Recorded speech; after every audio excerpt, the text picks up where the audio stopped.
Où est Scarlett O'Hara et la Louisiana? Où est la vie d'autrefois? À Baton Rouge ou à...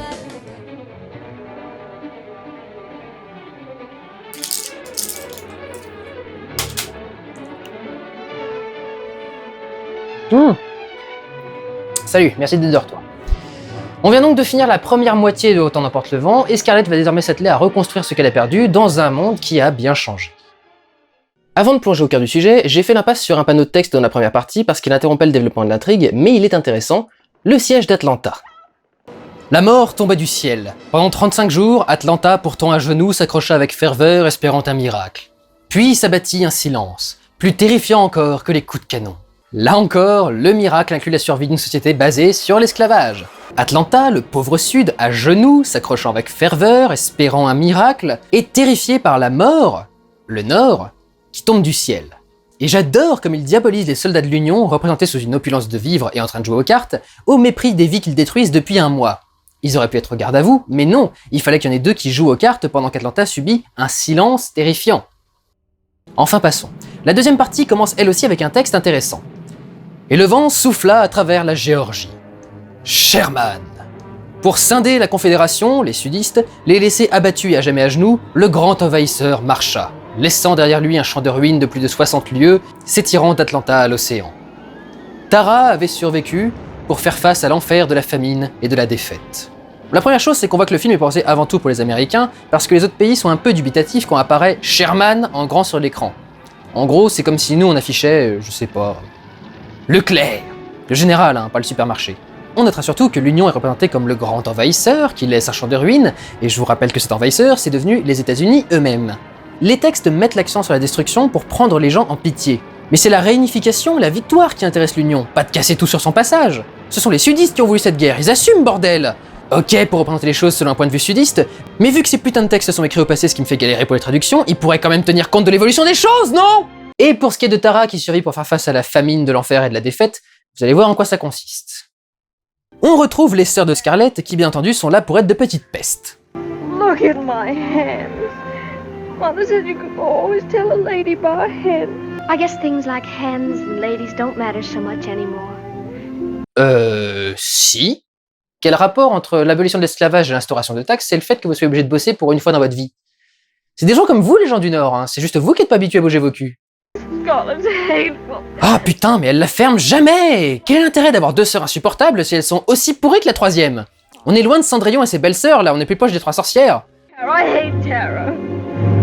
Bien! Parce que c'est vrai que toi, à son âge, tu comprenais le truc! I don't want Tara. Plantations don't mean anything when... Do you mean to tell me, Katie Scarlett O'Hara, that Tara, that land doesn't mean anything to you? C'est bien que tu l'aies compris pour toi-même, mais t'es obligé de faire du mal aux autres pour montrer que tu l'as compris?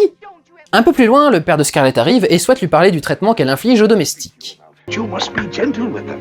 Yes, Pa, I know. But I'm not asking to do anything I'm not doing myself. Alors attention, on pourrait croire que c'est un discours progressiste, mais revenons sur l'échange. Il lui donne quoi comme argument? You must be firm with inferiors, but you must be gentle with them, especially darkies. Et si on se penche 2 secondes sur la réponse de Scarlett? Yes, Pa, I know. But I'm not asking to do anything I'm not doing myself. Ok, donc c'est pas tant la façon de les traiter que la quantité de travail qui est en question. Au final, ça sert juste à dire encore une fois que les Noirs sont des feignants. Les sœurs de Scarlett, par contre, faut les prendre en pitié. Et puis ensuite, une scène bizarre se produit. Un soldat de l'Union, un déserteur évidemment, arrive à cheval sur la propriété. Les sœurs, le père et les domestiques étant au champ, seules Scarlett et Mélanie sont présentes dans la maison.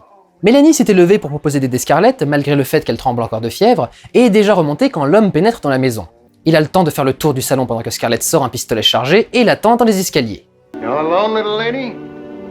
Évidemment, c'est un voleur et un violeur. Oh! Headshot! Mélanie arrive avec le sabre de son frère et félicite Scarlett avant de rassurer les autres à la fenêtre. Don't be scared, chickens. Your big sister was trying to clean a revolver and it went off and nearly scared her to death. What a cool lie you are, Millie. Oui, mais à la différence de toi, elle ment pour protéger les autres, pas pour son profit personnel. Do you think it'd be dishonest if we went through Snaversack? I'm ashamed I didn't think of that myself. Eh, mais elle assurerait bien un MMORPG, la Mélanie. Toujours vérifier le cadavre des ennemis pour du loot. Encore une fois, Mélanie gère tellement mieux la situation que Scarlett. I think it's full of money. Oh, Millie, look. Oh, Do you realize this means we'll have something to eat? Et pour pleinement la sacrifier sur l'autel de la bonté, elle donne son linge de nuit pour que Scarlett enveloppe la tête du soldat et qu'il ne pisse pas le sang partout sur les tapis. Pourquoi je vous dis que c'est bizarre? Eh bien parce que n'importe quel autre film aurait eu une morale et aurait fait de cette scène un setup pour faire ressurgir au cours de cette deuxième partie une intrigue au cours de laquelle Scarlett et Mélanie risqueraient d'être découvertes. Mais non, on n'en reparlera plus jamais jusqu'à la fin du film. La seule chose à laquelle cette scène sert, c'est que maintenant on sait qu'elles ont 30 $ pour bouffer.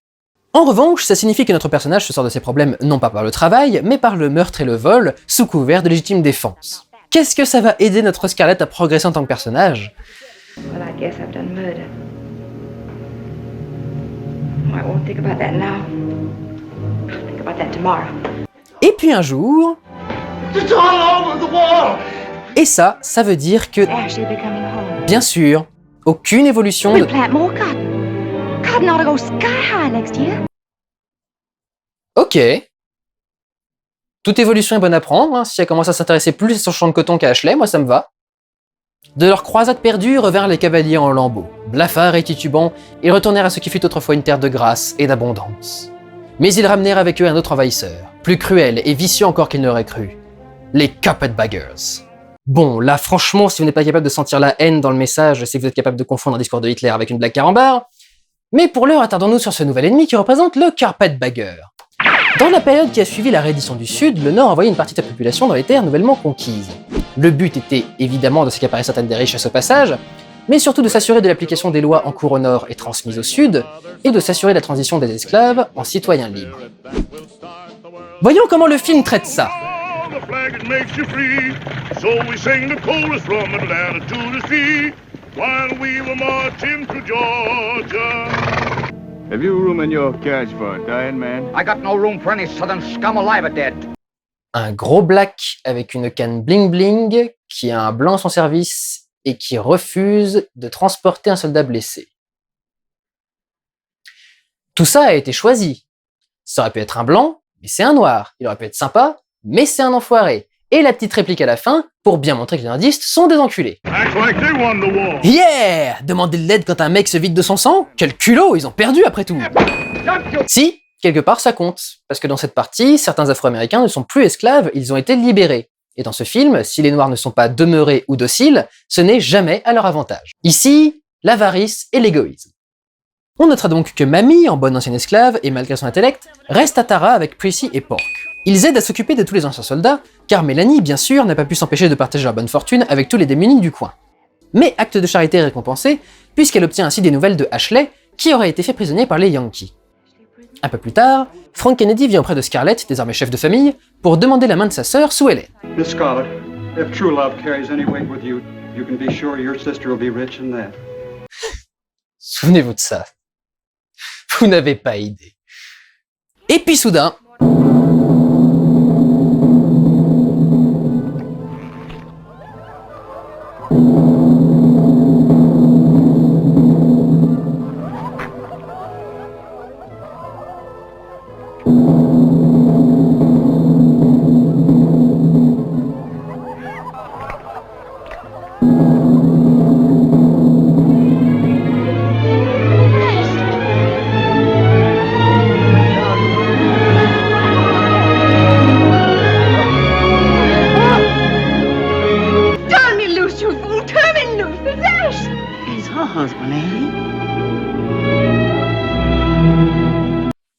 Sérieux?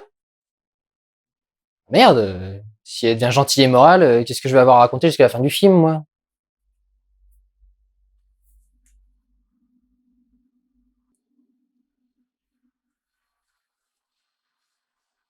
Quelques semaines plus tard, Pork vient prévenir Scarlett qu'il a croisé l'ancien contremaître de Tara, Monsieur Wilkerson. Il est désormais chez lui, puisqu'il venait du Nord à l'origine, et ses amis font partie de ceux qui récoltent les taxes. Il a confié à Pork que Scarlett va devoir s'acquitter d'une somme très importante pour garder Tara en sa possession. I gotta know how much money have you got left in gold. $10. Why? How much more we gotta pay? I hear the tax man say $300. 300. Du coup, elle essaye de voir si Ashley n'aurait pas moyen de l'aider à payer, mais l'homme est devenu fatigué, nonchalant et défaitiste. Ashley, what's to become of us? What do you think becomes of people when their civilization breaks up? Oh bordel, ce message commence sérieusement à me saouler parce que toute civilisation du point de vue de la classe dominante est la meilleure. La discussion glisse doucement vers l'idée de s'échapper, et Scarlett propose alors à Ashley de partir avec elle. And anyway, Melanie can't.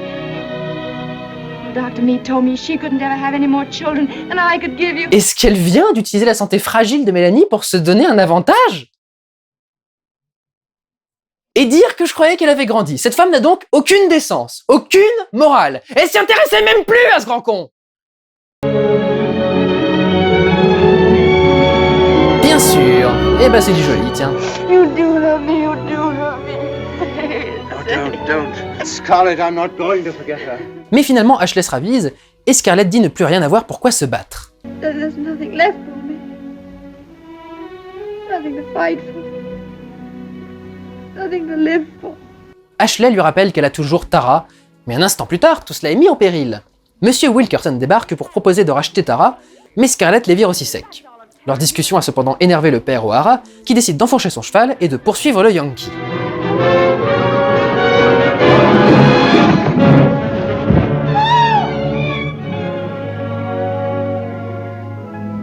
Oh bah ça c'est de la transition, on n'a même pas vu l'enterrement, direct la tombe dans le jardin. C'est intéressant en termes d'ellipse, mais pour voir le chagrin des personnages, c'est moins pratique. Les seules scènes où on voit Scarlett pleurer, c'est quand elle essaye de manipuler les gens, ou qu'elle pleure sur son propre sort. Mais à chaque fois qu'elle est sincèrement triste, la scène est passée sous silence. Comment voulez-vous qu'on s'attache à cette femme? You take it, it's for you. Paul wants you to have it. You need all your valuables to sell for that tax money. You think I'd sell Paul's watch? And don't cry. Stand everybody's tears but yours. Comment c'est gratuit ça? Si tu l'aimes pas, pourquoi tu lui files la montre? Pourquoi la seule chose qu'elle s'est exprimée, c'est le mépris? C'est dingue ça, qu'est-ce qu'elle est mauvaise! Oh, mammy, mammy. Oh, mammy, oh, mammy, oh, mammy, mammy blue. Oh, mammy blue. Oh, la, la, la. Pardon, ça m'a échappé. À court de moyens, Scarlett ressort alors du fond de sa pensée Red Butler et décide d'aller lui rendre visite pour lui soutirer les $300 avec une nouvelle robe fabriquée avec les rideaux de sa mère pour avoir l'air de pouvoir rembourser. Ah, perverse et manipulatrice, je retrouve enfin ma Scarlett, moi qui croyais l'avoir perdue. Donc le lendemain, elle rend visite à Rhett, qu'on retrouve dans une prison d'Atlanta, où il semble très à l'aise avec ses geôliers. Malheureusement, le subterfuge est vite découvert. Scarlett repart donc bredouille. Ou plutôt broucouille, comme on dit dans le bouchonnois. Bésomètre à zéro, ce n'était qu'une tentative de manipulation, et rien de ce qu'on voit dans cette scène ne doit être pris pour argent comptant. Et je crois bien que le passage qui suit est celui qui a fini de me mettre en colère contre ce film. En sortant de la prison, Scarlett passe par un porche où sont alignés tout un groupe de colons nordistes qui vont bien sûr emmerder la jeune femme tout du long. Et quand on arrive au bout de l'allée, on croise ça. We're going to give every last one of you 40 acres and a mule. And a mule? 40 acres and a mule. Gee! And you're going to become voters. And you're going to vote like your friends do. Et quelques mètres plus loin, la bonne noire, Mamie, ouvre le passage devant sa maîtresse en dégageant un groupe de jeunes noirs libérés qui passent donc leur temps à s'amuser. Il y a tout! Le noir complètement débile, un mule! Pas seulement la façon de le dire, mais aussi le fait qu'il se concentre sur l'animal et non sur les 40 hectares qui ont plus de valeur. Un petit coup sur les Yankees qui sont d'immondes manipulateurs qui n'auraient aboli l'esclavagisme que pour gagner des voix et pouvoir avoir les prochaines élections. Et ces fainéants de noirs qui chantent et dansent quand ils ne sont plus au champ de coton. Par pitié! Vous aimez ce film? La ville commence à se reconstruire et Scarlett aperçoit l'enseigne de Frank Kennedy, le beau premier et sa sœur Sue Ellen. Il vient d'ouvrir une boutique qui se porte plutôt bien. Il déclare même fièrement avoir accumulé plus de $1000 de bénéfices. Scarlett semble soudain très intéressée par l'entreprenant Frank et décide de l'inviter à souper chez sa tante. And will you tell me all the news? All the news of Miss Sue Ellen? Qu'est-ce qu'elle fait? What's the matter, Miss Scarlett? Miss Sue Ellen's not ill, is she? Oh, no, no. I thought surely she'd written you. Qu'est-ce qu'elle fait? You must tell me, Miss Scarlett. Don't leave me on tenterhooks. Well, she's going to marry one of the Conde boys next month. Non, c'est pas vrai. Would you mind if I put my hand in your pocket? Oh mon dieu, mais me dites pas qu'elle est en train de voler le mec de sa sœur! Scarlett O'Hara Kennedy? Putain, mais elle l'a fait! Elle l'a fait! Elle a piqué le mec de sa petite sœur! Pourquoi? Pourquoi? Quel était le besoin? Pourquoi est-ce qu'il fallait plutôt qu'elle se marie avec elle plutôt qu'avec Sue Ellen? Ça n'a pas de sens! Cette femme se marie comme elle fait des gaufres! Je suis profondément choqué! Quel besoin de lui piquer son mec! Elle demandait une dot de 300 $ en échange de sa sœur et le problème était réglé. Même sans ça, si Frank épouse Sue Ellen, il fait partie de la famille quand même, et donc il va les soutenir. Quel était le besoin de faire un coup pareil à sa sœur? Je hais ce personnage. Cette femme est diabolique. Elle mérite chaque malheur qui lui tombe sur la gueule. Moi aussi. Dans ta gueule, toi. Sérieux, ce mec devient une lavette pendant toute la fin du film et on sent tellement que Leslie Howard se fait chier dans son rôle que ça rend le personnage encore plus irritant. Il annonce à Scarlett qu'il a l'intention de partir pour New York afin de gagner de l'argent et de mieux les aider. Elle essaye de le retenir en lui offrant la moitié du magasin d'Atlanta, mais ce que veut vraiment Ashley, c'est se prouver à lui-même qu'il est capable de construire quelque chose seul, maintenant que son destin n'est plus tout tracé. Donc, à court d'arguments, Scarlett le laisse partir. Encore! Il faut encore le coup de se concentrer sur les faux pleurs plutôt que sur les vrais. Je veux dire, qui a envie de voir un personnage principal censé être gentil manipuler aussi ostensiblement les gens autour de lui? Et bien sûr, elle attire la sympathie de Mélanie et ce pauvre homme est obligé de rester avec elle. Cette femme est une abomination. L'une des raisons pour lesquelles elle veut garder Ashley, c'est qu'elle a vite compris que dans un pays en reconstruction, le bois pourrait être un bon investissement. Elle a donc ajouté le bois à la liste des choses que vend le magasin de Frank Kennedy et a ouvert une usine qu'elle veut confier à Ashley. What the fuck? Qu'est-ce qu'elle fout avec des prisonniers? The best you can lease, ma'am. And if you'll just give Johnny Gallagher a free hand, you'll get what you want out of them. Elle a engagé des condamnés aux travaux forcés? Oh, et pas seulement, elle a aussi racketté les amis de Frank qui lui devaient de l'argent pour réunir les fonds de l'usine. But Sugar, don't you think you'd better come home Great with me? balls of fire, don't bother me anymore and don't call me sugar. Elle ne cessera jamais de m'impressionner. À chaque fois que je me dis qu'elle est au max, elle fait un truc encore pire qu'avant. Naturellement, Frank et Ashley sont rendus très mal à l'aise par la situation. I do wish you'd let me hire free darkies instead of using convicts. Darkies, but their pay would break us and convicts are dirt cheap and if we just give Gallagher a free hand, he can... Free hand, you know what that means. He'll starve them and whip them. Scarlett, I will not make money out of the enforced labor and misery of others. You weren't so particular about owning slaves. Well, that was different. We didn't treat them that way.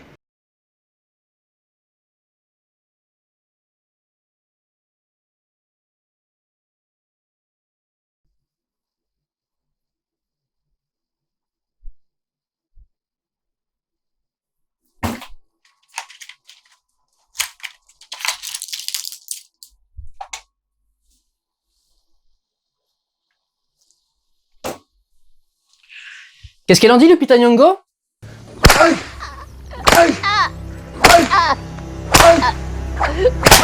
C'est vrai, Ashley, vous faisiez pire. Allez-y, défendez-moi cette réplique.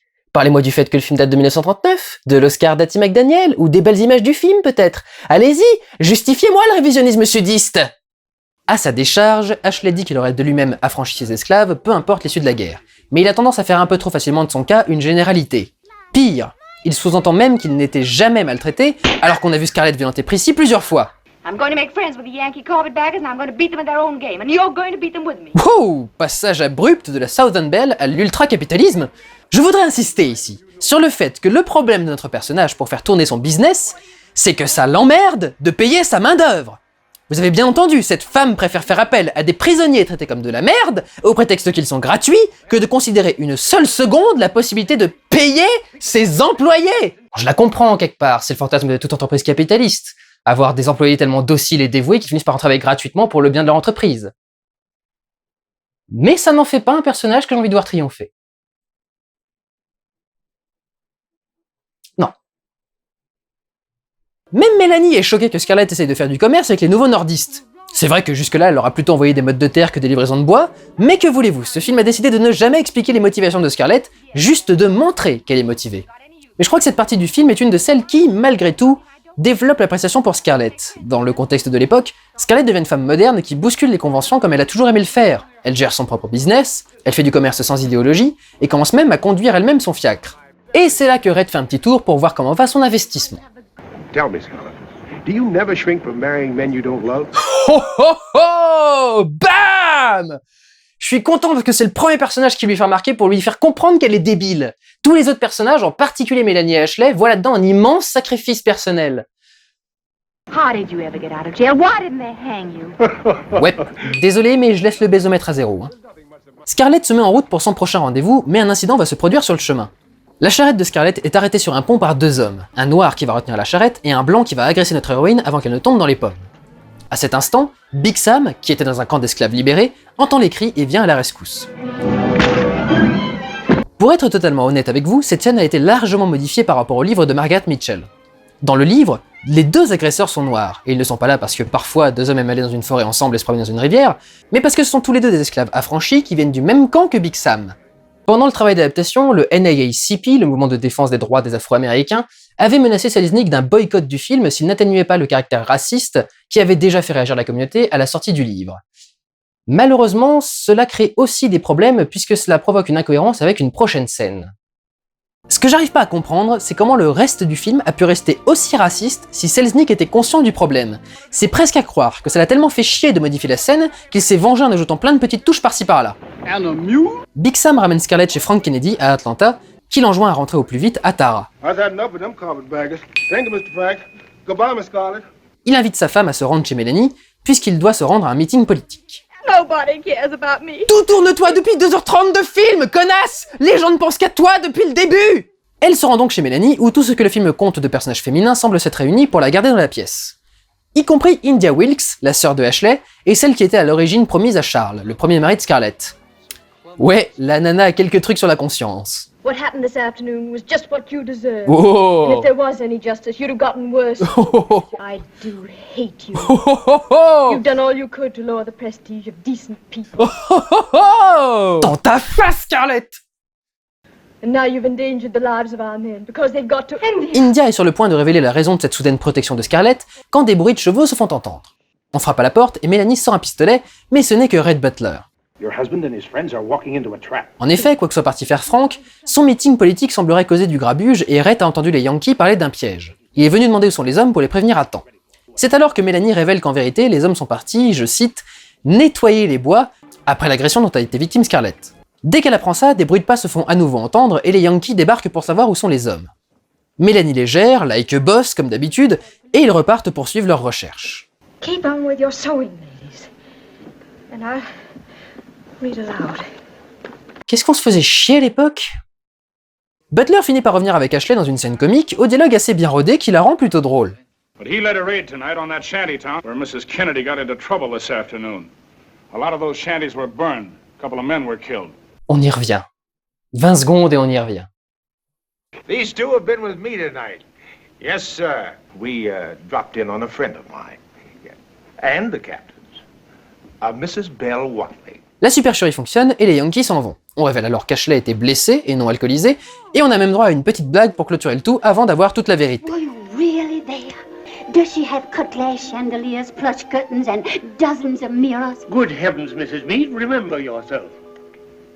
Vous voulez que je vous dise la vérité? Je vais vous le dire parce que quand j'ai vu cette scène, je trouvais que c'était une des meilleures du film. Les dialogues se répondent parfaitement, les retournements de situation sont nombreux, et j'ai même rigolé à certaines blagues. Mais des meetings politiques, dans l'ancien Sud, juste après la réunification, il n'y a pas beaucoup de partis politiques qui en faisaient. En particulier des meetings qui impliquent de brûler des maisons. C'est facile, hein, ça tient en 3 mots. Ku Klux Klan!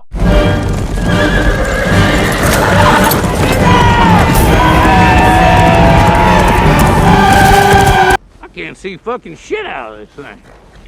Yup, Frank Kennedy, le Dr Meads et même notre bon Ashley qui voulait offrir sa liberté à ses esclaves font tous partie du Ku Klux Klan et se sont fait tirer dessus lors d'un raid dans lequel ils ont brûlé plusieurs maisons et tué des esclaves affranchis pour venger l'attaque de Scarlett. Je hais ce film. Même quand il y a une scène que j'aime, je peux pas m'empêcher de le rejeter parce que le but ici est de protéger une bande de maniaques dont la violence est motivée par une idéologie de haine et parce que ces personnages sont tous foncièrement des trous du cul. Et pour revenir aux modifications qui atténuent l'aspect raciste, très bien, mais du coup ça rend les personnages encore plus cons. Parce que Scarlett s'est clairement fait attaquer par un blanc, mais eux se vengent sur les esclaves. Comment est-ce que tout ça ne peut ne pas rentrer en compte de votre appréciation du film? Ça vous pose aucun problème? Have you no interest in what's become of your own husband, Mrs. Kennedy? Well, where is he? Shot to the head. He's dead. Kennedy est mort! Donc non seulement elle pique le bonheur des autres, mais en plus elle fout la chkoumoun. C'est le deuxième mari qu'elle n'aime pas dont elle est débarrassée par la mort prématurée.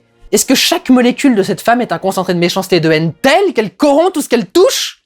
Encore que, c'est peut-être un ancêtre de ce Kennedy-là. C'est à se demander comment la lignée survit. On n'a même pas droit à une pierre tombale pour Monsieur Kennedy, directement Scarlett qui a développé un goût pour le brandy, instaurant ainsi une tradition ancestrale des Desperate Housewives américaines. C'est à ce moment que Rhett lui rend visite. Elle essaye donc de faire passer l'odeur de l'alcool avec de l'eau de Cologne. Et se rincer la bouche avec de l'eau tout court, non. C'est une discrétion.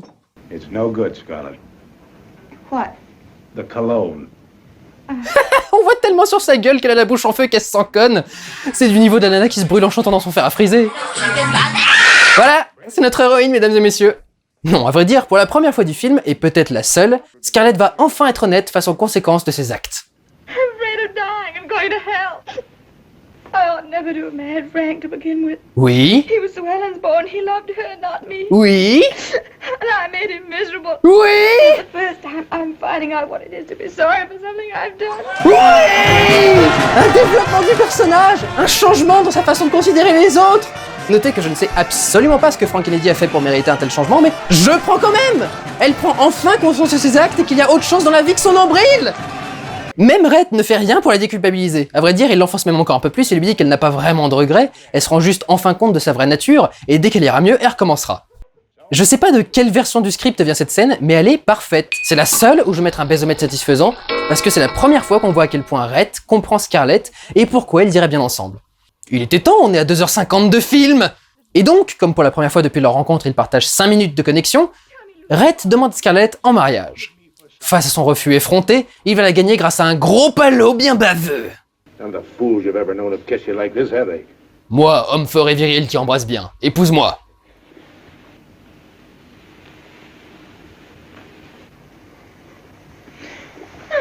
Say you're going to marry me. Say yes. Say yes. Yes. Elle est vraiment bien cette scène, on sent vraiment la connexion des personnages malgré la lourdeur de la technique de Rhett. Did you say yes because of my money? Well, yes, partly. Partly. Of course, I am fond of you. Fond of me? Well, if I said I was madly in love with you, you'd know I was lying. What kind of a ring would you like, my darling? Oh, a diamond ring, and do buy a great big one, Red. You shall have the biggest and the most vulgar ring in Atlanta. Et donc, ils se marient, unissent ainsi leurs fortunes et deviennent immensément riches. Ils partent en lune de miel sur un gros bateau, où les cabines ont pourtant l'air étrangement petites, et où Scarlett se gargarise de leur statut. On les voit au restaurant, dans la chambre, où Rhett dit probablement la seule réplique entièrement sympathique envers un personnage afro-américain. Mammy's a smart old soul, and one of the few people I know whose respect I'd like to have. Puis une jolie scène toute gentille et tendre après que Scarlett ait fait un cauchemar, qu'elle fait tout le temps semble-t-il, mais qu'on ne mentionne que maintenant, où elle cherche quelque chose dans la brume sans jamais le trouver. Elle lui demande alors de retourner à Tara, qui lui manque énormément, et que Rhett l'autorise à faire reconstruire exactement comme avant la guerre, peu importe le prix. J'ai dépensé sans compter. I don't care. Wow! Eh ben, encore une petite scène pour faire passer Sue Ellen pour une petite conne ingrate, motivée parce que Scarlett a fait construire une nouvelle maison à Atlanta, en plus de restaurer Tara, où elle fait venir les domestiques. Donc maintenant, elles doivent tout faire toutes seules. Cela dit, je les comprends, vous avez vu le décor? Qu'est-ce qui s'est passé? On dirait qu'elle vit dans une ruine avec des vieilles loques. Scarlett a vraiment tout pris, même les bougies? Il fait plus noir que dans le trou du cul d'un taureau par une nuit sans lune. Je crois que j'ai encore crié victoire trop vite, je suis pas sûr qu'elle soit mieux. On a ensuite droit à une autre jolie scène où Rhett discute avec Mamie en attendant que Scarlett ait mis au monde leur bébé. Oui, on a zappé toute la grossesse, mais bon, on entend déjà assez Scarlett se plaindre comme ça. Rhett et Mamie s'éclatent ensemble comme deux amis d'enfance, en toute franchise et en acceptant tous les défauts l'un de l'autre. C'est dingue à quel point ce film peut frapper juste quand il veut. What do you suppose they'll name her? If it was a girl, she's going to name it Eugenia Victoria. Et voici Bonnie! Je ne sais pas trop à quoi servait ce plan parce que l'enfant ne s'appelle pas du tout comme ça, mais Bonnie Blue Butler. Dans le cas où Scarlett aurait déjà eu un enfant avec chacun de ses maris, ça a un sens tout particulier parce que ça veut dire qu'elle a une fille pour la première fois, mais ne lui donne pas le nom auquel elle pensait depuis qu'elle est toute petite, indiquant qu'elle rejette l'enfant. Là, ça peut aussi vouloir dire que Rhett s'approprie totalement l'enfant, ce qui rendra inadéquat ses remarques sur l'absence d'amour maternel de Scarlett. Yes, I'm going to buy her a pony the likes of which this town has never seen. Je suis pas sûr sur ce coup-là, tu veux pas réfléchir un peu? She's the first person who's ever completely belonged to me. Great balls of fire. I had the baby, didn't I? Oui, bon, elle a vraiment du mal à avoir l'air enjouée. Mais de ce que le film montre, et c'est d'ailleurs la première fois qu'on le voit, elle semble apprécier son conjoint. Mariage, lune de miel, argent, Tara, elle a eu son premier enfant, elle a donc enfin ce qu'elle voulait et plus aucun souci. Scène suivante où Scarlett essaye de rentrer dans ses robes mais ne peut plus après sa grossesse. Elle demande à rester seule et... Quoi? Sérieux, mais va te faire foutre! Elle était censée l'avoir réglé ce problème! On a eu une scène entière dédiée à ça! Est-ce qu'il y a un seul plan dans ce film où on peut se fier à ce que Scarlett dit? Ça fait combien de temps que cette histoire est en cours? 1 an? 3 ans? Elle fonctionne encore sur les obsessions qu'elle avait quand elle était adolescente. Est-ce que cette femme va grandir un jour? Ashley a clairement dit que ça se ferait pas. Et surtout, elle avait enfin enregistré l'information. There's nothing left for me. Réveille-toi! Ça se fera jamais! Vous le croyez, ça? Ça fait 10 minutes que le film nous fait croire que tout est réglé, que tout va bien, qu'elle a enfin compris qu'ils étaient faits pour aller ensemble. Mais non, c'est encore un mensonge et elle a toujours pas oublié Ashley. Qu'est-ce qu'il fallait? Qu'il crève? Évidemment, Rhett arrive dans la chambre à cet instant et finit par tomber sur la photo. Comme c'est le moment que choisit Scarlett pour lui annoncer qu'elle ne veut pas d'autres enfants, il fait rapidement le calcul et le prend relativement bien.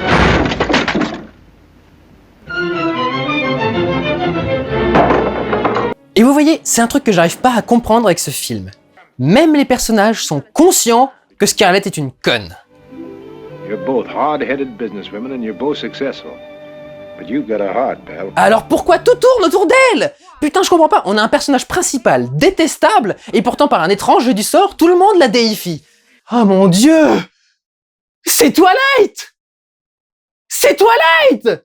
Une romance pourrie, une nana qui hésite entre un mec sauvage et un mec posé, des personnages secondaires 1000 fois plus intéressants que les personnages principaux et un background complètement dénaturé. Les vampires qui brillent, les esclaves qui sourient. C'est Twilight dans le vieux sud!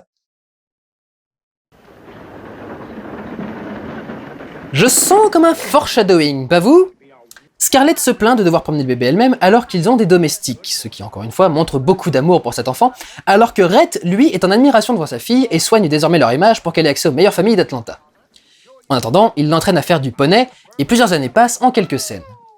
Le récit reprend quelques années plus tard, quand Scarlett vient chercher Ashley à la demande de Mélanie pour l'amener à son anniversaire surprise, dont il est parfaitement au courant. L'occasion pour lui de se rappeler du temps lointain et du fameux barbecue où toute notre histoire a commencé. That girl doesn't exist anymore. Si.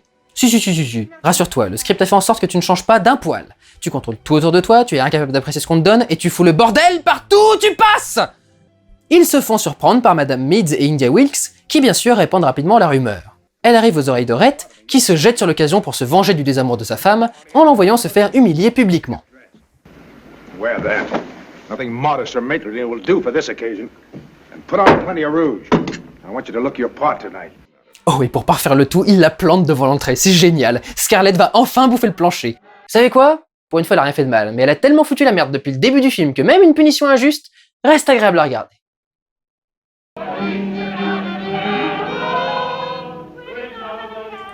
Elle casse légèrement l'ambiance, encore que tout le monde pardonne bien facilement à Ashley, et c'est le moment de la confrontation. Mélanie repère Scarlett, s'avance vers elle avec les yeux d'une possédée. Enfin, elle a compris qui était Scarlett. Coup de boule! Coup de boule! Et... Quoi? I do need you to help me. Quoi? Receive my guests. Non! Non! Tu peux pas lui pardonner ça, tu peux pas être crédule à ce point! Après tout ce que tu l'as vu faire autour d'elle, t'as toujours pas calé qu'elle veut se taper ton mec? It's me. Here's our darling Scarlett. Mais non! Prends pas ses défenses à ce point! Tu lui justifies encore toutes ses mauvaises actions! Mélanie, je sais que tu es dans la liste d'attente pour devenir un martyr, mais quand même, un peu d'estime personnelle! Merde! Donc Scarlett survit encore une fois à ces saloperies, et elle rentre chez eux comme si de rien n'était. Elle se lève la nuit parce qu'elle a une petite soif, et trouve son mari bien alcoolisé. You're drunk and I'm going to bed. C'est une autre des scènes où on comprend que Rhett lit en Scarlett comme dans un livre, mais la scène est très tendue. Et puis il se met à faire ça. Observe my hands, my dear. I could tear you to pieces with them. Wow, calmos mec, je sais que j'ai dit que je détestais cette femme, mais je crois que tu lui fais mal là. Take your hands off me, you drunken fool. Ouais, voilà, maintenant tu te lèves, tu montes et tu t'enfermes dans ta chambre avant de sortir par la fenêtre et de partir en ponette planqué chez Mélanie. Oui, voilà, allez, plus vite. Ah merde, il l'a rattrapé. One night you're not turning me out. Oh putain, non, Rhett, stop, ça va trop loin, une claque ou deux, mais pas ça. Rhett, c'est pas grave, si je l'aime pas, on peut continuer le film quand même. Oh mon Dieu, fondu au noir. Je suis désolé. Je savais pas, c'est ma faute, ok? À force de dire les personnages les détestaient, je pouvais pas savoir, ok? Comment je pouvais savoir que Rhett Butler allait passer de lover à violeur? C'est complètement inattendu comme...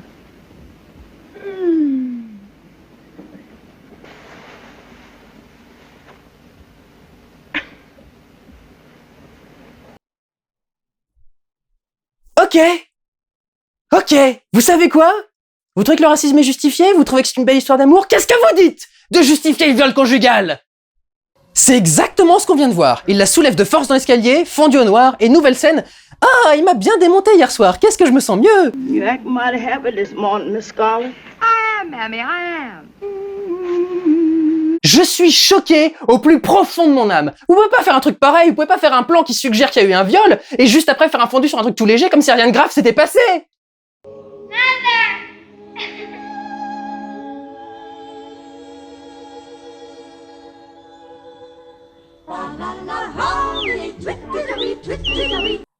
Vous aimez des drôles de films. Et après, il y a Red qui rapplique et qui se la joue. Oh, bonjour, ma chérie. Tu as bien dormi, je pense. Je ne suis pas trop comporté comme une bête, j'espère. I'd like to extend my apology for my conduct of last night. Oh, but Red. I was very drunk and quite swept off my feet by your charms. Oh, you needn't bother to apologize. Nothing you ever do surprises me. Comment fait ce film pour systématiquement justifier les actes les plus inqualifiables tant que les personnages sont sudistes? Imaginez s'ils avaient monté 7 scènes comme ça. You alone, little lady?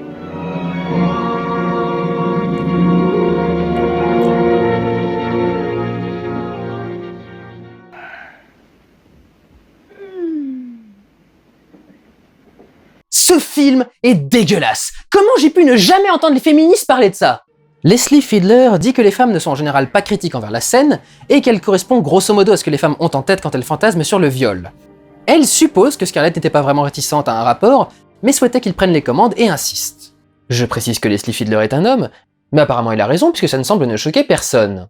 Alors, je conçois que ça puisse être un fantasme chez certaines femmes, mais on suppose ce qu'elles pensent? Mais si le spectateur doit supposer ce que pense le personnage principal, c'est que le film ne fait pas son travail. Quelque chose dans la mise en scène devrait nous faire comprendre qu'elle est consentante, et pas après quand le mal est fait. Le sens est plus du tout le même. Et c'est là le problème que je voulais mettre en avant avec le bésomètre.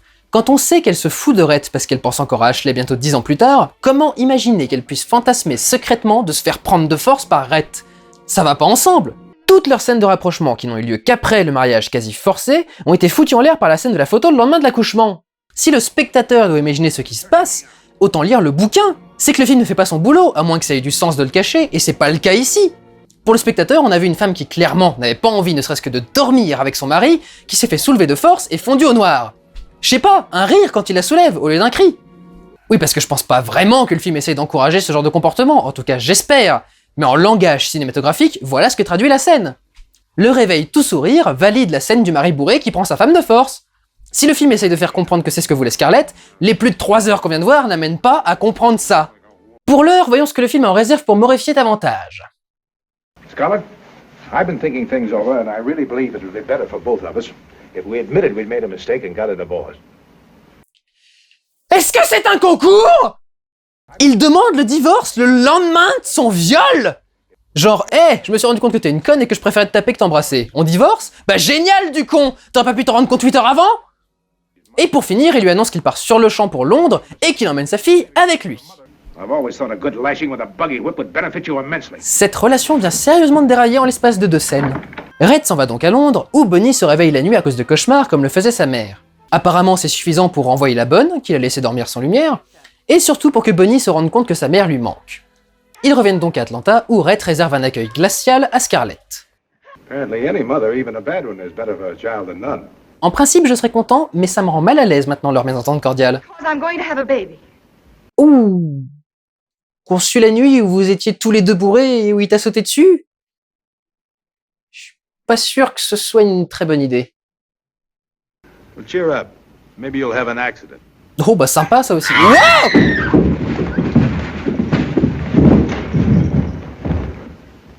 Vous savez en quoi ça pose problème que Scarlett soit une telle peste manipulatrice, qu'on soit jamais capable de savoir ce qu'elle pense vraiment? C'est que du coup, quand elle annonce qu'elle est enceinte, je pensais que c'était un mensonge pour garder Rhett. C'est bien le seul qu'elle n'ait pas encore fait, et ça marcherait sans doute. Du coup, quand cette chute est intervenue, j'étais encore en train de me demander si cette histoire de bébé était vraie ou fausse. On ne peut pas s'attacher à un personnage dont il est raisonnable de douter de chacune des paroles. Mais il se trouve que oui, c'était pour de vrai, et elle a perdu le bébé. Ce qui est peut-être pour le mieux au final vu la situation. Scarlett est délirante et Mélanie rejoint Rhett dans une pièce pour le réconforter. Scarlett's dead. Oh no, she's much better. I laughed and I said, But you didn't mean it. I know you didn't mean it. I was crazy with jealousy. She's never cared for me. Scarlett loves you a great deal. Much more than she knows. You don't understand. If you only knew who she really loved, you wouldn't believe it. Surely you haven't listened to idle gossip. No, Captain Butler. I wouldn't believe it. Scarlett's going to get well, and there can be other babies. No. She couldn't even if she wanted to. I'm going to. No, Miss Melly, you mustn't risk it. It's too dangerous. Children are life renewing itself, Captain Butler. Quelques jours plus tard, Scarlett va mieux et prend un bain de soleil quand Rhett lui rend visite et essaye de rompre la glace. Tu m'étonnes après avoir failli lui briser la nuque. I've always loved you, but you've never given me a chance to show it. And just what do you want me to do? To begin with, give up the mill, Scarlett. We'll go away. We'll give it to Ashley. Melanie's been such a friend to both of us. Melanie, always Melanie. If you only think a little more about me. Oui, elle va mieux. Rhett lui propose qu'il se donne une seconde chance, mais alors que Scarlett semble sur le point de céder, Bonnie décide de monter son poney. Ah, entre le poney au berceau, le poney sur le landau, et mamie qui n'aime pas que la petite soit sur son poney, je sens venir que... Ouais, c'est bien ce que je pensais. Bonnie! J'ai vraiment du mal à être triste pour la mort de Bonnie, déjà parce que l'actrice était outrageusement mauvaise, London Bridge? Will it be falling down?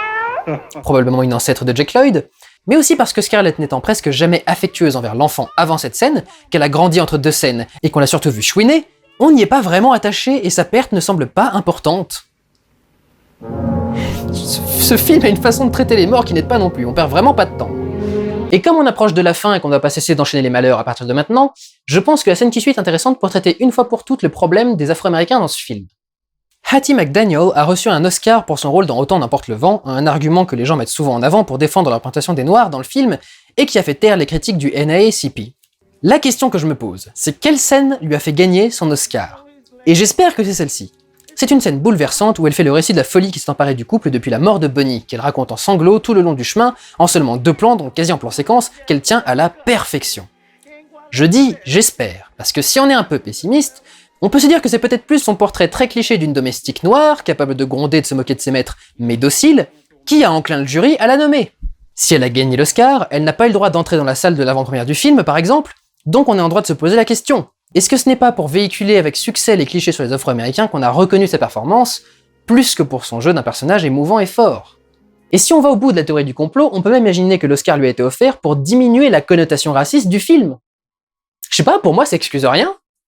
Depuis le début de cette chronique, vous devriez commencer à voir le problème. Comment juger le regard que porte un film sur un groupe d'individus? Regardez comment ils sont représentés et selon quelles proportions. Un film comme 12 Years a Slave, par exemple, a fait un portrait plus réaliste du Sud. L'un des maîtres du héros est gentil et le traite bien, en dehors du fait qu'il dormait dans une case et ne soit pas payé. Mais l'autre est une brute épaisse qui correspond à l'idée générale qu'on se fait maintenant des esclavagistes. Alors on peut pas non plus tous les représenter comme des tortionnaires sadiques. On sait que les esclaves n'étaient pas systématiquement maltraités, puisqu'ils coûtaient quand même cher à acheter. Vous savez, c'est comme votre iPhone, ça coûte super cher et vous savez qu'au moindre choc, vous risquez de devoir payer un échange ou une réparation. Mais avec des êtres humains, ce qui rajoute une légère dose de subtilité. Mais dans 12 Years a Slave, les deux versions sont représentées, parce que tous les maîtres n'étaient pas des esclavagistes assoiffés de sang. Pour beaucoup, c'était aussi simplement leur culture, la loi de leur pays, que d'employer des esclaves. Et c'est ce que défend Autant n'emporte le vent, cette idée que le Sud était un style de vie et qu'il n'avait pas que des mauvais côtés. Vous savez, à part le fait que tout le système soit basé sur l'exploitation d'un groupe ethnique, mais c'est ce qu'essaye de faire le film. Ce qu'on n'est pas obligé de faire en faisant croire que le sudisme se résumait à des cavaliers et des demoiselles se courant après dans les champs de coton, qui sont devenus de dangereux maniaques à partir du moment où on leur a retiré la possibilité de se passer les nerfs sur leurs domestiques. Le problème d'Autant n'emporte le vent, c'est pas tant de traiter les noirs comme des esclaves dociles et heureux de leur sort, c'est de traiter tous les noirs comme des esclaves dociles et heureux de leur sort. Et s'ils sont représentés différemment, c'est jamais leur avantage. Le gros carpetbagger, les jeunes fainéants dans la rue, l'agresseur de Scarlett, et bien sûr, un mule. Tous les bons noirs sont restés travailler avec leur maître. Et encore, il y a le cas de Prissy. C'est ça mon problème, ce film est globalement raciste et défend ce point de vue. Et je peux pas m'investir dans une histoire comme ça. C'est pas un torrent de haine, c'est une ambiance générale malsaine. Et encore une fois, je veux bien qu'on raconte l'histoire du point de vue des sudistes, mais ça veut pas dire qu'on doit adopter leur morale. Prenez La Chute, un film qui filme les derniers jours d'Hitler. On a beau voir les choses de son côté, le film n'essaie pas de nous faire croire que la chute du Reich est une mauvaise chose, même si les persos le répètent à longueur de temps. Avec un traitement à la Autant n'emporte le vent, on n'aurait eu que des personnages de gentils nazis aux morts tragiques, de la main de vils soldats américains goguenards, libérant des juifs qui se jetteraient sur l'or et dévoreraient des bébés nazis. Imaginez qu'Autant n'emporte le vent soit la romance entre une jeune fille de la bourgeoisie allemande du Troisième Reich, qui adore les soirées cocktails et dénonce régulièrement des juifs parce que dans son pays, en ce moment, ça se fait, et Red Butler, un ancien soldat de la Première Guerre qui veut s'enrôler dans les SS au dernier moment, tandis que le véritable amour de la demoiselle serait un jeune officier allemand promis à sa cousine, et que tout le film soit du point de vue des nazis, donc aucun personnage ne s'en choque. Vous avez envie de la suivre, cette histoire d'amour? Was Sie da sagen, ist ungeheuerlich. Sie ist unehre! Sie nennen sich Generale, weil Sie Jahre auf Militärakademie... Das hier ist Wagen! Sie meinen Befehl zu widersetzen! Ich hätte gut daran getan, von Jahren alle höheren Offiziere liquidieren zu lassen, wie Stalin! Bien sûr, j'ai dit plusieurs fois qu'il fallait prendre les films dans leur contexte, mais justement pour être sûr de la portée morale du film. Quand on dit à une femme enceinte qu'elle devrait boire de l'alcool dans Les Évadés de la planète des singes, l'époque est importante pour comprendre que le personnage n'essaye pas de profiter de son ignorance pour lui faire du mal. À l'époque, les dangers de l'alcool sur l'enfant n'étaient pas connus, et ça veut dire qu'au contraire, le personnage essaie d'être gentil. Si je dois replacer Autant n'emporte le vent dans son contexte, je le replace au tout début de la Seconde Guerre mondiale, 1939, ce qui explique l'intérêt pour la dernière guerre vécue par les États-Unis, l'envie de s'échapper dans une histoire romantique au cucu, et l'intérêt pour le thème de la survie et de la reconstruction après une guerre. Mais je remets aussi le film dans une époque bien raciste, et je vois pas en quoi c'est une excuse.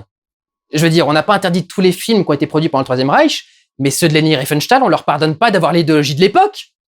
Je vous signale au passage que quand il est sorti, il a été comparé à un autre torchon sudiste, Naissance d'une nation, un film réalisé en 1915 où on nous explique que la guerre a été déclenchée par des extrémistes blancs manipulés par une mulâtre, un terme insultant utilisé tel quel pour désigner les métis, pour installer une suprématie des Noirs. Projet dont les USA n'ont été sauvés que par l'intervention héroïque du Ku Klux Klan, qui a empêché le gouverneur noir de virer les blancs de chez eux. Oh mais tout va bien, hein, le film part des Noirs et du Ku Klux Klan de l'époque. Il avait provoqué un tel tollé avec son révisionnisme honteux que Griffith, son réalisateur, sortira l'année d'après un film nommé Intolérance, inspiré par les réactions qu'avait provoqué son film. Oui, parce que rejeter une réinterprétation de l'histoire qui fait de la guerre de sécession un complot pour faire des États-Unis un royaume des nègres, ce serait de l'intolérance, selon ce brave Griffith. Lui aussi, d'ailleurs, on n'est pas censé y toucher, mais au moins quand j'ai vu son film, j'ai vu ce qu'il avait apporté de neuf par rapport au cinéma de l'époque. Je ne peux pas en dire autant d'Autant n'emporte le vent. Donc même en 1915, on était scandalisé par le révisionnisme sudiste. La différence, c'est que dans Autant n'emporte le vent, c'est fait de façon vicieuse, insidieuse et déguisée. Et là où ça m'emmerde qu'on l'acclame sans vraiment le remettre en question, c'est que l'un des effets secondaires de Naissance d'une nation, ça a été de relancer le clan qui avait disparu. Les romances et les manigances de Scarlett et l'Oscar à Hattie McDaniel ont participé à véhiculer les clichés insultants et le révisionnisme sudiste pendant des années aux USA. Le racisme du film dérangeait à l'époque, mais essentiellement les Afro-Américains eux-mêmes. Et quand on parle du film, qu'on le conseille à quelqu'un, on ne parle jamais de cet aspect. Pire, on l'oublie. Bref, revenons à l'histoire. And he says you tried that and I killed you tomorrow. Do you think I'm going to put my child in the dark when she's so scared of it? Après ce récit tragique, Mamie parvient à convaincre Mélanie de parler avec Rhett pour lui faire entendre raison et laisser l'enterrement de Bonnie avoir lieu. Captain Butler's quite willing for the funeral to take place. Mais quel talent cette Mélanie, elle est vraiment trop douée. Non! Miss Malik! Qu'est-ce qui se passe? Miss Malik! Oh mon Dieu, mais elle est tellement épuisée et enceinte qu'elle est en train de crever? Elle a littéralement négocié à mort! Ce film est ignoble! Cette pauvre femme est en train de crever de gentillesse! Je sais qu'on est dans la phase descendante du film qui reste un mélodrame, mais encore une fois Scarlett O'Hara entraîne quelqu'un d'autre dans sa chute! Laissez Mélanie tranquille! Cette pauvre femme mérite des vitraux, une statue, une journée de deuil national et une station de métro! Je suis pour faire canoniser Mélanie. Qui est avec moi? Qui est avec moi? Hein? Vous savez quoi, ça va être très vite réglé, j'appelle François tout de suite. Je suis très sérieux, elle meurt de gentillesse d'être restée au chevet de Rhett toute la nuit pour le convaincre. Where is my mother going away to? And why can't I go along, please? Oh sérieux, c'est horrible. Ce film me fout hors de moi, c'est tellement injuste, putain.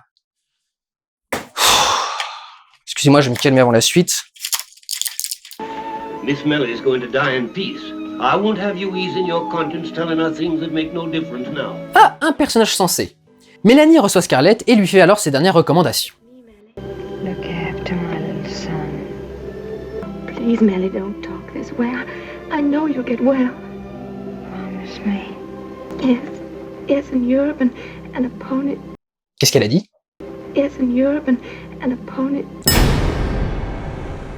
Sa gosse est morte il y a 2 jours, des suites d'un accident de poney? Et elle vient de promettre à sa meilleure amie mourante qu'elle va offrir à son fils unique un poney? Non! C'est la pire personne sur la planète à qui confier ton enfant, Mélanie! Ne confie pas ton gosse à cette pute! Ça y est, je l'ai dit, mais on est en fin de film et mérite chacune des 4 lettres du mot. P-U-T-E, pute! Yes, in Europe and a pony. Tu grosse pute! J'arrive pas à croire ce que je viens d'entendre. Personne de sensé ne peut laisser passer une erreur pareille. Cette femme vient de perdre son enfant avec un accident de poney, et même pas 48 heures plus tard, elle essaye de rassurer son amie mourante du bien-être de son fils en promettant de lui offrir un poney! Personne s'est dit que c'était bizarre. Le scénariste... Oh, pardon, le scénariste c'était le producteur. Alors le réalisateur... Oh, pardon, les réalisateurs, il y en avait 3 parce qu'ils ont été virés sur leur travail correspondait pas à la vision du producteur. Le monteur... Oh, pardon, le Final Cut aux États-Unis revient au producteur. Peut-il détester Scarlett au point de lui souffler cette réplique sur le lit de mort de la femme la plus pure et aimante de tout le film? Ça n'a pas de sens! What about Ashley Melly? Look after him for me. Oh mon dieu, je sais pas ce qui manque pour que les stigmates apparaissent à ses poignets et que les anges viennent la chercher directement dans le lit! Captain Butler. Be kind to her. Et maintenant, elle pousse Scarlett à retourner auprès d'un homme tellement borné qu'elle s'est littéralement tuée à le convaincre de faire enterrer son enfant décédé. Ouais, cette fois c'est trop, direct, elle passe même pas par Saint-Pierre. Canonisée!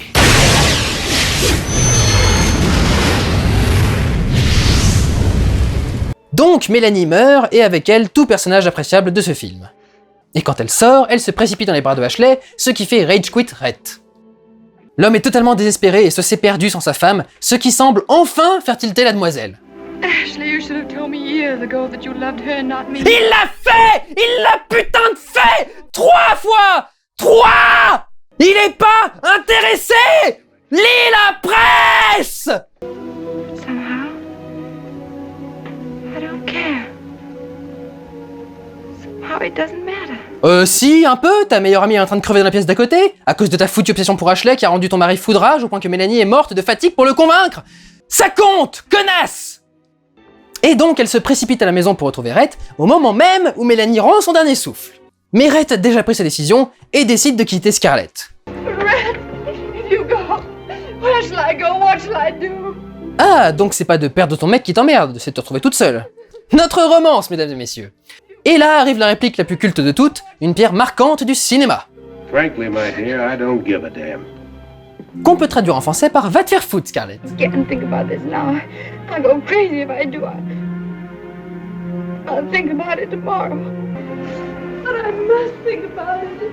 Et voilà, le climax de ce film, la conclusion d'Autant n'emporte le vent, c'est quand après 2 mariages sans amour, 2 maris perdus, la destruction de Tara, la chute du Sud et la réunification aux USA, une agression et la mort de son enfant, Scarlett a enfin une progression psychologique. Mais attendez, il y a un peu plus, je vous le mets? Il reste tant de gens à trahir, tromper, détruire, rabaisser, humilier, corrompre et desquels profiter, oui! Demain est un autre jour quand on n'a aucune morale et aucun respect pour les gens.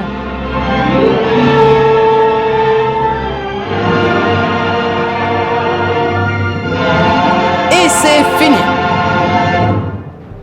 Quand j'ai fini mon premier visionnage du film, je bouillonnais de rage. C'est pas la première fois que je trouve qu'un film globalement apprécié n'est pas bon, mais c'est la première fois que le terme de classique sur un film m'avait choqué.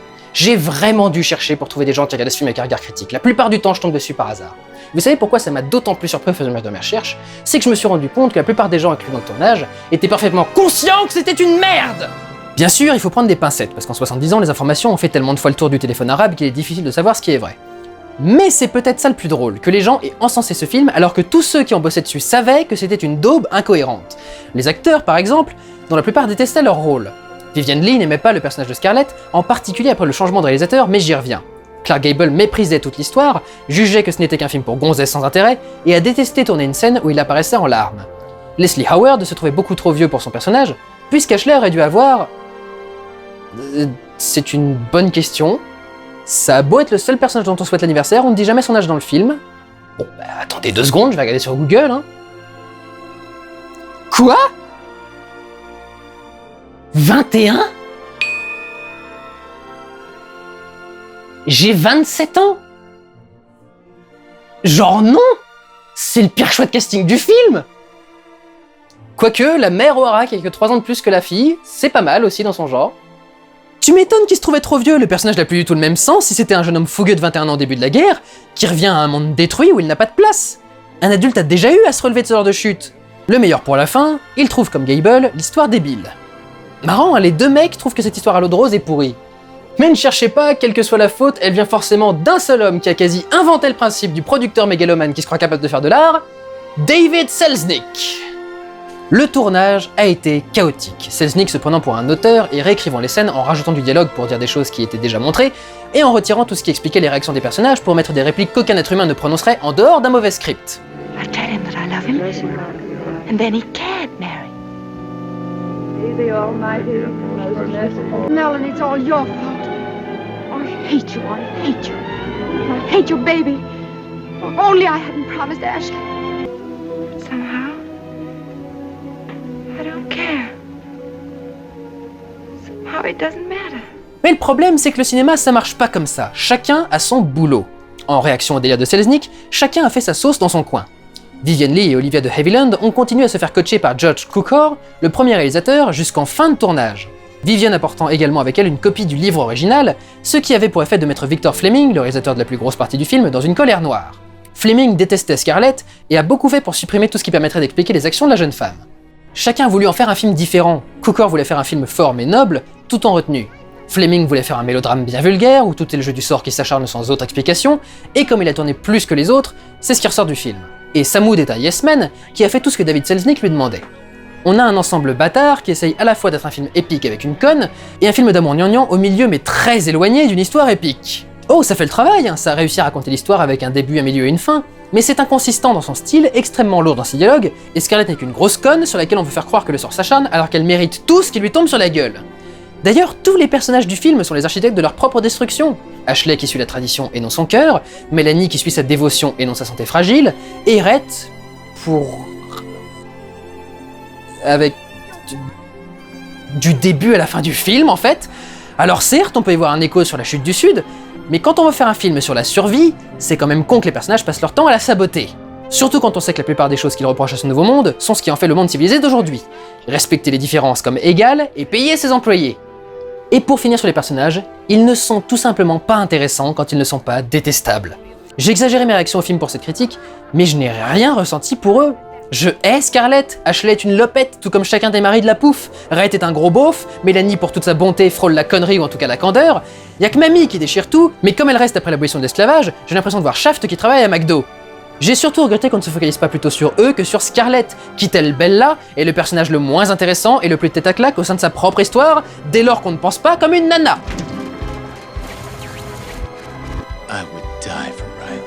Franchement les gars, je sais pas ce que vous voulez tirer de ce truc. À part la musique, qui est tout simplement magnifique et reste en tête, le thème de Tara en particulier que je me suis mis à fredonner pendant tout le travail d'écriture. Pour le reste, c'est raciste, révisionniste, inconstant et inconsistant par-dessus le marché. Les personnages sont amoureux ou niais, du mauvais côté de la barrière, et leurs enjeux sont totalement absurdes. Une amourette d'adolescente, un amour vache, et les problèmes d'une patronne que ça emmerde, d'un coup obligée de payer ses salariés. Et tout ça pourquoi? Pour 4 ou 5 jolis plans et des délires de romans à l'eau de rose? On est obligé de se taper tout le reste pour ça? Ça, c'est un grand classique. Ça mérite de ne pas être oublié. Il faut se forcer à voir le film sous un bon angle parce qu'il y a 15 minutes de jolies images. Vous avez construit des camps pour tuer méthodiquement les juifs. Ya, c'est vrai, mais on allait mettre des buissons et des fleurs quand les chars américains ont défoncé notre clôture. Des jolies fleurs? Des jonquilles. Acquittez! Cela dit, je suis pas un adepte des autodafés de films. Je ne demande pas qu'on détruise toutes les copies ou qu'on l'interdise. L'art doit aussi être conservé et regardé pour ce qu'il a d'intéressant quand il traite un sujet d'un point de vue totalement contraire aux mœurs de notre époque. Mais on ne le regarde pas pour ça. On cache ses problèmes et la qualité véritable du film sous l'imagination des spectateurs qui oublient et déforment ce qu'ils peuvent pour recevoir le film comme un chef-d'œuvre. Pourquoi? Parce qu'un film pour le grand public, c'est avant tout un divertissement, pas quelque chose à analyser, d'une part. Mais aussi parce qu'on dit que c'est un grand classique, et j'en reviens à mon problème de base. Doit-on se forcer à voir un film sous prétexte que tout le monde, et même dans ce cas l'histoire, nous dit que c'est génial, qu'il faut le voir et qu'il faut l'apprécier, sans quoi on a manqué un truc? Par ce retour résumé, et cependant assez complet, j'entends à dire que non.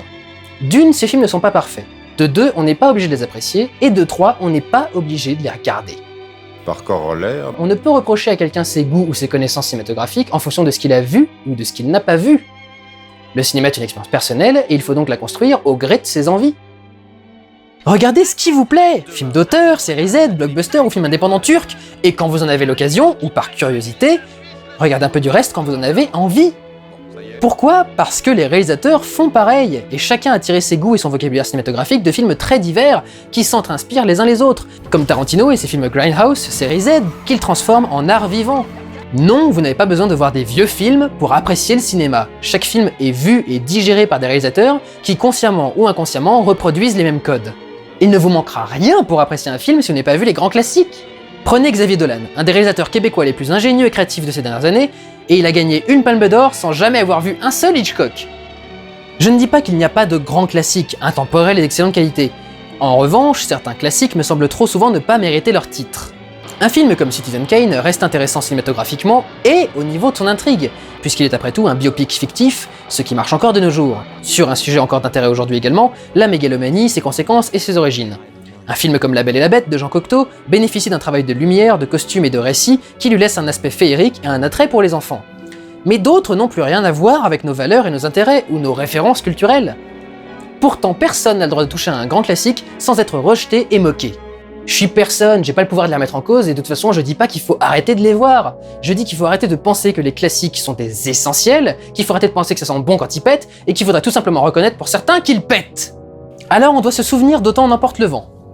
Si on le regardait comme un vestige des tentatives de révision de l'histoire par les sudistes, ok. Mais non, on ne parle que de l'histoire d'amour, de Scarlett et des belles images.